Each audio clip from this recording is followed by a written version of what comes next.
Bismillahirrahmanirrahim. Assalamualaikum warahmatullahi wabarakatuh. Selamat datang anak-anak.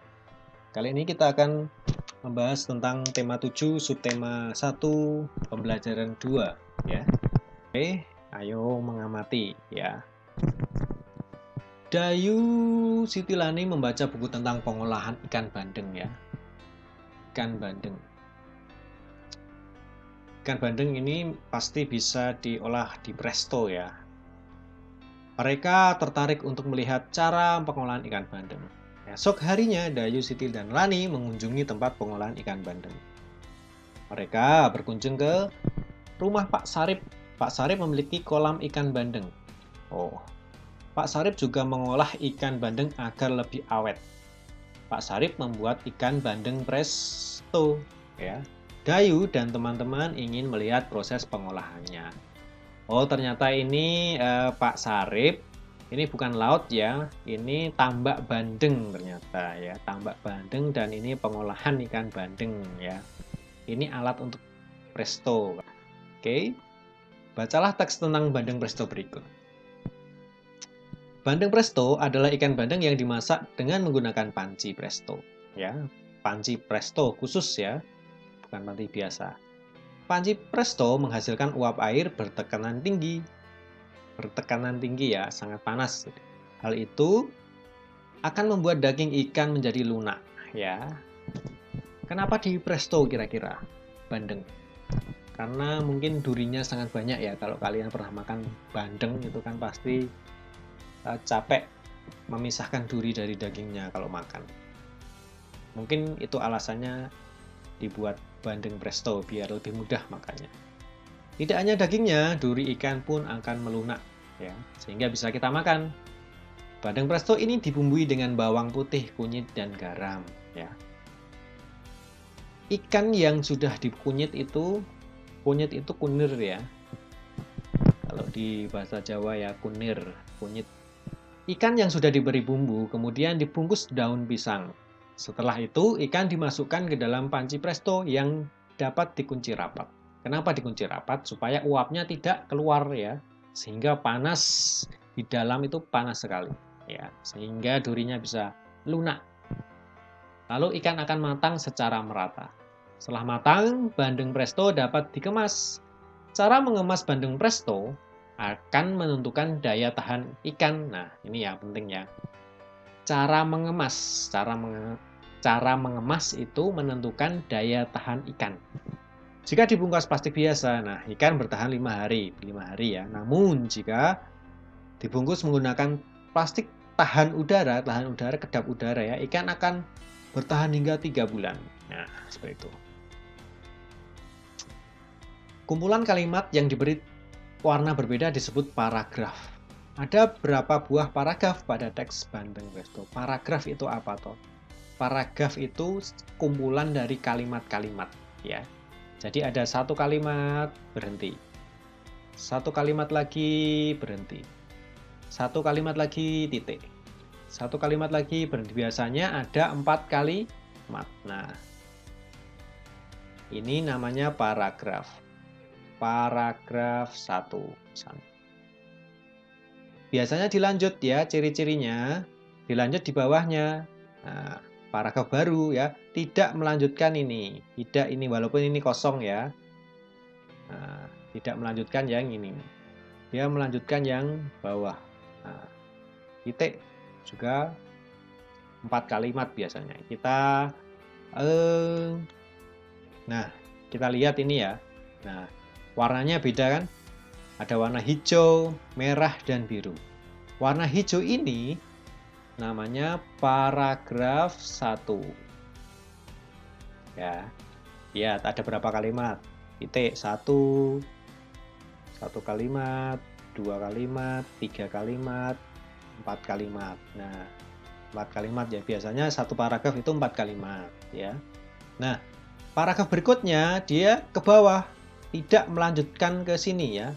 Kalau ini dilanjut, masih dia masuknya paragraf 1, tapi dia tidak melanjutkan ini ya. Langsung di bawahnya. Nah, padahal ini kan bisa dimuat ini. Nah, Selanjutnya adalah paragraf kedua. Paragraf kedua lihat ini ya. Ini merah, paragraf kedua. Cirinya gampang ya. Ini ada titik kok masih ada tempat untuk menulis, kenapa dia pindah ke bawah. Nah, itu berarti dia paragraf baru ya. Nah, paragraf 2. Ini juga sama ya.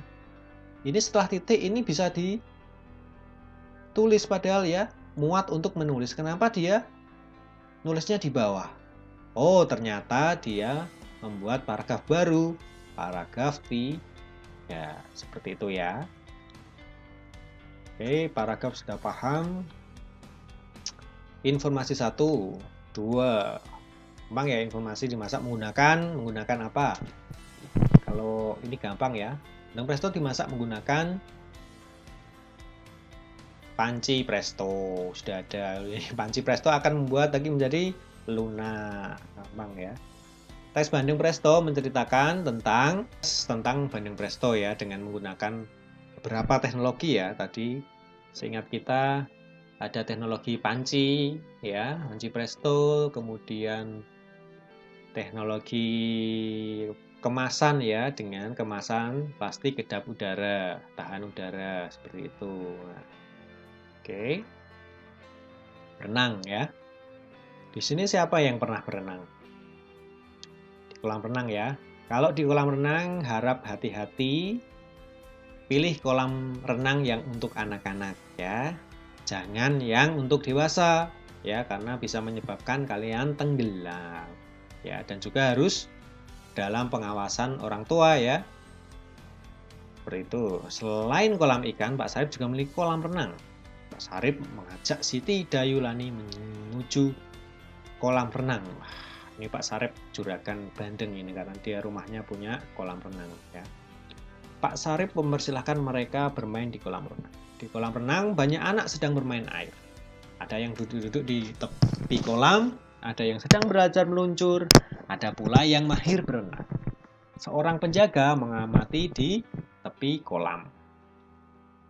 Lani telah mahir berenang. Dayu ingin belajar berenang pada Lani.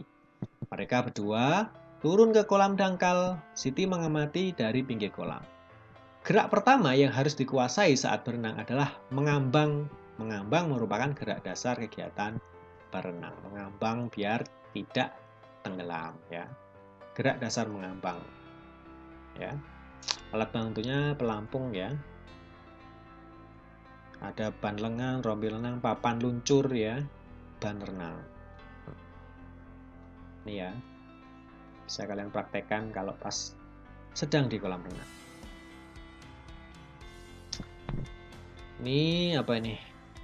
Sedang makan, ada susu, ada apel, ada roti. Nah, yang penggunaan teknologi yang mana? Ini ya. Teknologi kemasan. Ini juga dari tepung menjadi beras. Ini juga dari tepung menjadi roti. Ini juga teknologi. Lani, Dayu, dan Siti memiliki kemampuan berbeda dalam berenang. Lani mahir berenang. Dayu ingin belajar berenang. Siti lebih senang bermain di pinggir kolam. Di lingkungan sekitar, kita dapat menemukan beragam kemampuan. Beragam artinya bermacam-macam. Ya. Lani, Dayu, dan Siti juga memiliki cara berbeda-beda. Cara berbeda dalam menikmati buah-buahan. Misalnya, Siti menikmati buah-buahan ketika minum susu rasa stroberi. Dayu menikmati bolu pisang. Lani lebih suka makan buah apel. Semua suka buah-buahan, namun mereka menikmati buah dengan cara yang berbeda-beda. Setiap orang memiliki kebiasaan yang berbeda-beda. Kalian juga sama ya, memiliki kebiasaan yang berbeda-beda. Ada yang suka main kalau istirahat ya. Ada yang suka main lari-larian, ada yang suka di kelas dan lain sebagainya. Itu kebiasaan yang berbeda-beda. Tapi dengan kebiasaan yang berbeda, ya kalian jangan saling ejek. Semuanya bagus ya.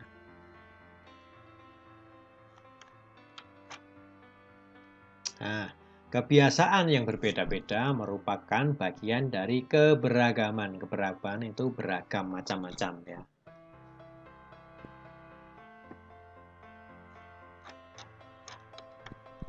Dayu, Siti, dan Lani menikmati makanannya. Kemudian Benny, Udin, dan Edo datang membawa ragam makanan. Amati makanan yang dibawa oleh Udin dan teman-temannya.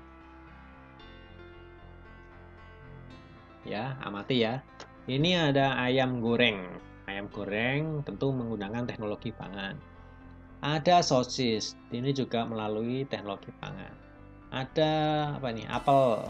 Apel ini asli ya, tidak melewati teknologi pangan.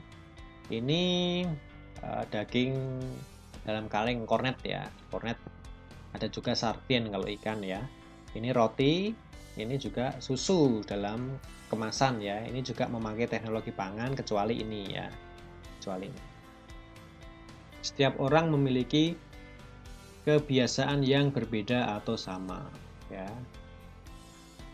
Setiap orang memiliki makanan kesukaan. Kesukaan setiap orang berbeda-beda. Jika temanmu memiliki kesukaan yang berbeda darimu, apa yang kamu lakukan? Apa yang kamu lakukan kalau temanmu misalnya ada temanmu yang suka durian, tapi ada yang tidak suka durian karena baunya bikin pusing. Nah, apa yang kalian lakukan? Ya kalau makan durian jangan di dekat temanmu, kasihan ya kalau mencium durian malah pusing ya. Nah ini ya, sikap memahami dan menerima perbedaan kesukaan setiap orang yang sesuai dengan pengamalan Pancasila. Sila ketiga, apa itu bunyinya? Persatuan Indonesia ya. Lambang dari sila ketiga apa? Lambangnya itu bersatu. Nah, lambangnya itu pohon beringin ya. Semuanya bersatu di bawah pohon beringin yang rindang ya, bersatu. Sekian itu dulu, terima kasih, semoga bermanfaat. Assalamualaikum warahmatullahi wabarakatuh.